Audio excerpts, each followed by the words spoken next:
Ever been scrolling through rental listings, imagining life in a new place? Or maybe tapped your phone a few times and watched your ride appear almost like magic? Oh, absolutely. Well, if you have, you've already experienced what we're diving into today. These things called two-sided platforms. Exactly. They're basically digital spaces, marketplaces really, where two quite distinct groups can connect and ideally both get something out of it. Right, like buyers and sellers on, say, Etsy, or maybe diners and restaurants using a food delivery app. Spot on. And that's the kind of world our source for today, Jane, explores. He's looked into this and highlighted three, well, pretty major challenges that can really trip up these platforms. Okay, so our mission for this deep dive is to unpack those hurdles. We want to figure out why they're so critical and ultimately give you, the listener, a much clearer picture of how these digital marketplaces you probably use every day actually tick. Mhm. And our source gives a pretty clear definition. He says a two-sided platform is essentially a marketplace connecting two different groups, where the interaction itself provides value to both sides. Oh, yeah? He uses Magicbricks as an example, the property platform. It links property owners with people looking to rent or buy. Ah, right. So it connects those two sides. Precisely. And it's a connection that, when it works well, benefits everyone involved. Okay, so let's jump into the first big challenge that the source brings up, getting the pricing right. Now, on the surface, that sounds kind of simple, doesn't it? Just charge people for the service. Well, yes, but it seems it's a far more delicate balancing act for these kinds of platforms. How so? It really is tricky because you're not just setting one price. You're pricing for two different sets of customers. Mm-hmm. And each set has its own needs, its own expectations, and crucially, a different idea of what they're willing to pay. Right. The real trick, then, is finding a pricing structure that attracts enough people from both sides. You need that critical mass to create a thriving ecosystem. And I guess it's not just about the dollar amount, is it? It's also about who pays and maybe how that initial decision shapes how the platform grows or And maybe doesn't grow. that's precisely it. The strategy has to consider each side's willingness to pay, absolutely. But maybe even more importantly, it needs to factor in network effects. Network effects. Okay, refresh my memory on that. Sure. Basically, it means the more people using the platform on one side, let's say, more riders on a ride-sharing app, the more valuable it actually becomes for the other side, so the drivers. Ah, okay. And vice versa, I guess. More drivers means less waiting time for riders. Exactly. It's a really powerful growth engine when you get it right. Yeah. But it can also work in reverse if one side starts to leave. This makes me think of the Adobe Acrobat example the source uses. I mean, they charge the people who create PDFs, right, with subscriptions and things. The creators pay. But the vast majority of us who just want to read a PDF, we can usually do that for free. That seems a bit backward at first glance. Why give the reader away? Well, what's really fascinating there is that it's a very deliberate strategy. It's called subsidization.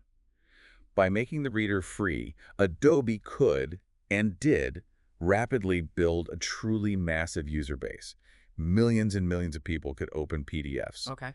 And then this huge audience becomes incredibly attractive to those who need to create and share documents professionally, the businesses, the designers, you name it. Ah, I see. So because everyone has the free reader, the creators are more willing to pay for the tools because they know their documents can actually be opened and read by almost anyone. Exactly. Their willingness to pay goes way up. It's interesting, though, this subsidy model isn't a guaranteed win. It can actually backfire if, say, the subsidized side doesn't really drive value back to the paying side, or perhaps if a competitor comes along with a free alternative that's just as good or better. That's a really good point. It's not foolproof. It's kind of like building a really popular concert venue first, making it the place to be, and then being able to charge the bands more because you guarantee them a big audience. That's a great way to put it. And the source also talks about attracting marquee users. He compares them to anchor stores in a shopping mall.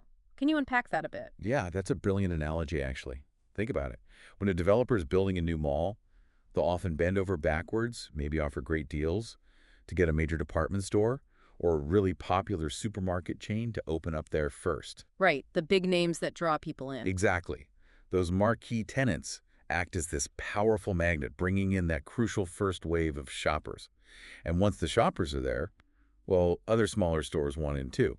So, translating that to the platform world, securing those key players early on, maybe it's influential sellers on an e-commerce site or popular drivers on a ride-sharing app. Or maybe even essential software developers on an app store. Right. Getting them on board can create a similar snowball effect. They bring value, attract other users, and then maybe the platform gets more flexibility in how it sets prices later on. Precisely. It's all about creating that initial critical mass, that buzz, and making your platform the obvious place to be for both groups you're trying to connect. Okay, that makes a lot of sense. Let's shift gears then to the second major challenge. How do these platforms protect themselves, safeguard themselves against a competitor just completely taking over and becoming a monopoly? Yeah, that's a big one. Given that these platforms can be quite profitable if they hit scale, it makes sense that competition would be fierce, right? Absolutely. So, what does the source say? How can they defend their turf? Well, the source points to a couple of key strategies or maybe ways of thinking about it. The first involves asking a really fundamental question right at the start. Which is, Does it actually make sense for multiple similar services to even exist in this particular industry? Or is it one of those markets that naturally tends towards a single dominant player? okay, unpack that a bit more. What determines that? So, the idea is sometimes having, say, three different ride sharing apps or five different social media platforms is just annoying for us as users. Exactly. You need to think about the cost to users, and that cost isn't just money, it's also hassle, time, mental energy of having to juggle multiple platforms. Right. Is it really inconvenient? Does it require significant extra expense? Okay. And then the other side of that coin is, do the specialized features offered by competing platforms really provide enough extra value to make dealing with multiple platforms worthwhile? Right. The source uses the old DVD player format wars as an example here, doesn't it? That really illustrates this point. It's a perfect example. Mm. For us consumers, remember having to choose between DVD formats, or maybe even needing multiple players. It was costly, it was confusing. Yeah, and for the movie studios too, right? They had to release films in several different formats. Absolutely. And the thing was, the extra benefits offered by the competing formats, they just weren't significant enough for most people to justify all that hassle and expense. So the market pretty naturally consolidated around a single standard, Blu-ray eventually winning out after DVD. So sometimes a single winner emerges, not necessarily because they ruthlessly crushed everyone, but because, well, it's just a more efficient and user-friendly outcome for the whole market. That can definitely be a factor. Yeah. But what if that kind of natural consolidation isn't necessarily going to happen? What if there is room for multiple players? Mm. How else can a platform protect itself from becoming obsolete or being swallowed by a monopoly? Good question. What's the other strategy? The second strategy involves making a really crucial decision early on. Do you try to share the platform, maybe collaborate on standards, work with rivals, or do you fight tooth and nail for complete proprietary control? Keep it all to yourself. Okay, those sound like very different paths. What are the trade-offs? Well, sharing, like we eventually saw with the DVD standard, can potentially lead to a much wider market reach faster. Everyone adopts the same thing. And it might reduce the intensity of the competition. It becomes more about growing the whole pie together. But the downside is you don't own the whole thing. You don't have exclusive control, and you might even be helping your competitors gain a foothold. That's the risk. Pursuing proprietary control, on the other hand, aiming to be the only standard or the dominant platform, that requires immense resources. The source calls it needing big pockets. Big pockets, meaning lots of cash. Yeah. Deep financial reserves to constantly innovate, market aggressively, maybe even acquire competitors, and generally outmaneuver anyone who challenges you. And crucially, you also need to build incredibly strong, loyal relationships with your user base to keep them locked into your specific platform. Is this where the Adobe example fits in again? Because they really did go for proprietary control with PDF, didn't they? They absolutely did, and they could pull it off partly because, as we discussed, they built that massive free user base for the reader first. That gave them a huge advantage. Right. Their existing relationships and just the sheer number of people using their free reader created this powerful barrier. It made it really hard for competitors offering alternative document formats or creation tools to gain traction. They had the user base and the resources. Interesting. So it's a really strategic call. Sometimes maybe collaboration is the smarter path. Other times you need the resources and the user loyalty to go it alone and really fight for dominance. It absolutely is. Big. And the choice you make can have huge long-term consequences for the platform and the whole market. Okay, let's tackle the third major challenge then. Protecting from envelopment.